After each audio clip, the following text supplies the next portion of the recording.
Our next guests are two of our favorite local authors. Alan and Linda Anderson have written several books on the special bond between people and their animals, and their latest is called Dogs and the Women Who Love Them. And the title pretty much says it all. We're very happy to have the Andersons back with us this morning to share just a few of the stories in this new book. Hi. Hello.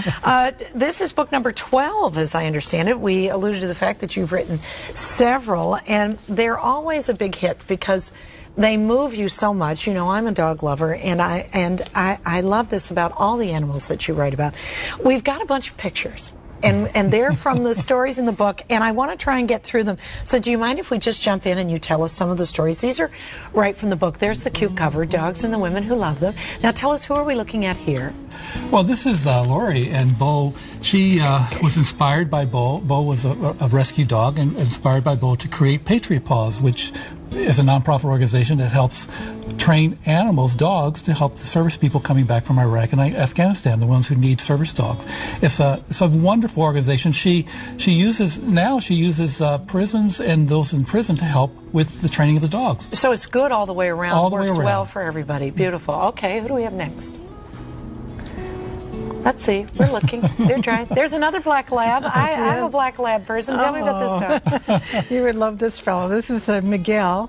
And Miguel actually introduced the woman who wrote the story, Roseanne, to a little boy. He was 8 years old, and she calls him Paco in the story. And he was a child that lived in a very impoverished Chicago neighborhood. And over the course of the story, it's almost similar to the movie The Blind Side, where she and her husband pretty much befriended this boy, and with the permission of the mother and the family, they kind of took him in. They took over taking care of him. They paid all his medical expenses, and the dog was part of the package. And the dog was part of the package. And the facilitator to make all of that happen. These stories are very typical of what you'd find in the book. Oh, a dachshund. Who's this guy? Barbara Teckle's dog. She loved this dog, and all of a sudden there was, for whatever reason, the dog hind legs were no longer working. Maybe it was a ruptured disc, I'm not sure. But instead of putting the dog down, she realized that there might have been something more going on here. So through the help of a vet, she got a cart for the dog, a wheelchair, and she now has written children's books and goes around to schools. She's from Wisconsin, schools around the country, telling children and showing children through this Frankie how wonderful it is to be different, and how life can be as good as any other perfect life that you can have. Great lesson. Love. This one says around the neck. That is Java. This is another local author, Sage Lewis. She lives in St. Paul. And this dog Java completely changed her life. She rescued him from an animal shelter, and Java then inspired her to go on and become a Tellington T-Touch trainer and a coach, and almost every good thing in her life she owes to Java. Mm-hmm. Yeah, it's fun how they tell you these stories. We're going to talk a bit about how you find these people too.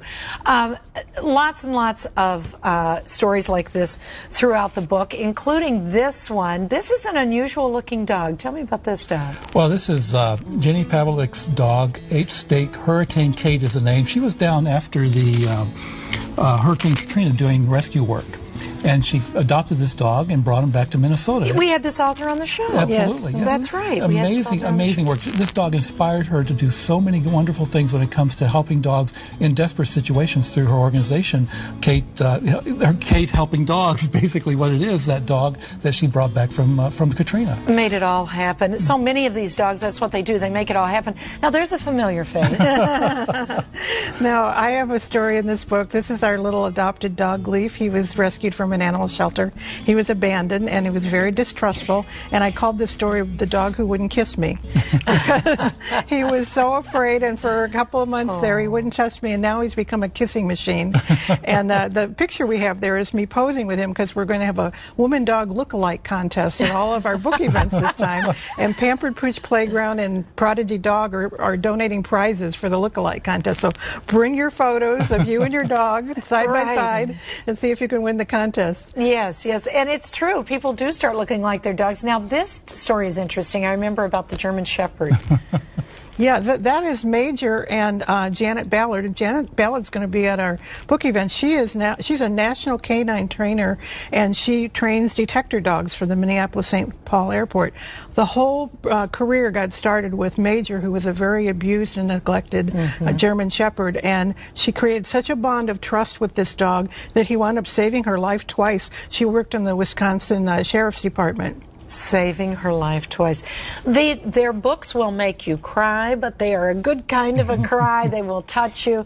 Wonderful, wonderful stories. And if you want to meet the Andersons, they have a number of upcoming book events, and you can go and you can meet them in person. Thank you all for coming by and seeing us today.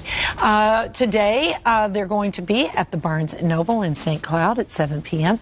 And tomorrow, they will be at Common Good Books in St. Paul. That event starts at 7:30 p.m. You can find Alan and Linda Anderson's book, Dogs and the Women Who Love Them, in bookstores everywhere. Great cover shot, by the way.